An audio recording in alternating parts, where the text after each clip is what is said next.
नमस्कार मंडळी काल नरेंद्र मोदी हे एकदा परत लाईव्ह आले होते आणि लाईव्ह आल्यानंतर त्यांनी जे काही विधान असेल ते केलेले तुम्ही ऐकलं असेल की जंतर मंतरवरती एक आंदोलन झालं होतं. त्या आंदोलनात अनेक विद्यार्थ्यांनी आपले मत मांडले होते. यापैकी एका 22 वर्षीय मुलीने सुद्धा आपलं मत मांडलं होतं. श्री नरेंद्र मोदी यांच्या आईवूच्या संदर्भात काही विधानं केले होते. खरं तर हे विधानं एका मुख्यमंत्री असतील किंवा या देशाचे पंतप्रधान असतील यांच्याविषयी होते. अनेक विद्यार्थ्यांनी त्या ठिकाणी आपले मत व्यक्त केलं, परंतु आपण ज्या पद्धतीने व्यक्त होतो ही अभिव्यक्ती म्हणजेच स्वातंत्र्य आहे आणि या अभिव्यक्ती स्वातंत्र्यात आपण काय बोललं पाहिजेत आणि काय नाही बोललं पाहिजेत हे निश्चितच आपल्याला समजलं पाहिजे. कारण तर ज्या पद्धतीने आपण नरेंद्र मोदी या भारताचे पंतप्रधान यांच्याविषयी बोलत असेल तर ते आपण जपून बोललं पाहिजे. किंवा एखादा देशहिताचा निर्णय असेल किंवा देशाच्या संदर्भात माहिती असेल किंवा देशाच्या संदर्भात काही गोष्टी घडलेल्या असतील तर त्याविषयी आपण आपली जी काही जबान असेल ती सांभाळून बोलली पाहिजेत. आपल्याला जगण्याचा अधिकार, बोलण्याचा अधिकार संविधानाने तर दिलेलाच आहे.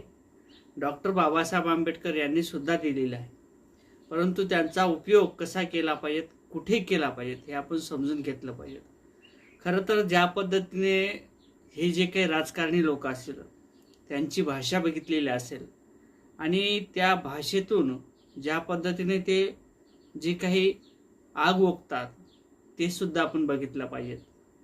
ज्या पद्धतीने नरेंद्र मोदी हे व्यक्त झाले, त्या मुलीला माफ केलं, माझं त्या मुलीच्या संदर्भात काहीही म्हणणं नाही, अशा पद्धतीने जे नरेंद्र मोदी यांनी सांगितलेलं आहे ते चांगलीच गोष्ट आहे.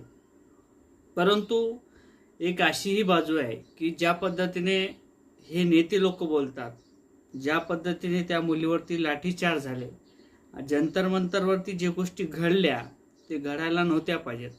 अनेक मुलाचे भविष्य त्या ठिकाणी उद्ध्वस्त झालेले, अनेक मुलीला आणि मुलाला त्या ठिकाणी जेलमध्ये सुद्धा टाकण्याचं काम किंवा त्या मुलावरती किंवा त्या मुलीवरती ज्या काही केसेस दाखल झाल्या त्या केसेसमधून अनेक मुलाचं भवितव्य हे उद्ध्वस्त होणार आहे.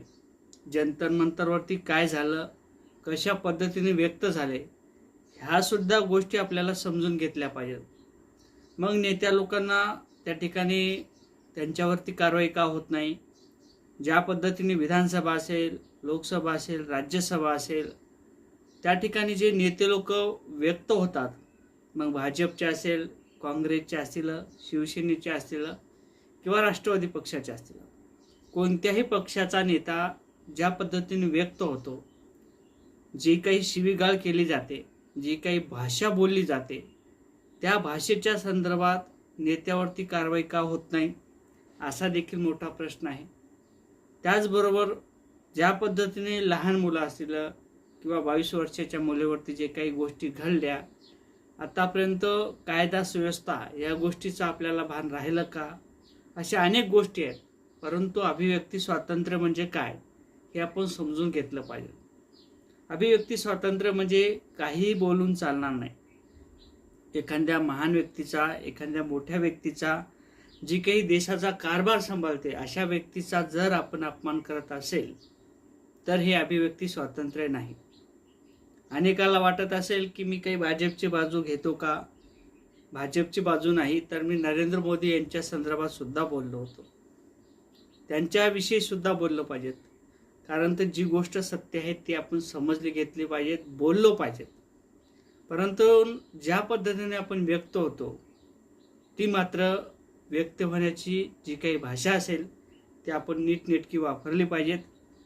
ज्या पद्धतीने आपण व्यक्त होतो ते आपण समजून घेतलं पाहिजे.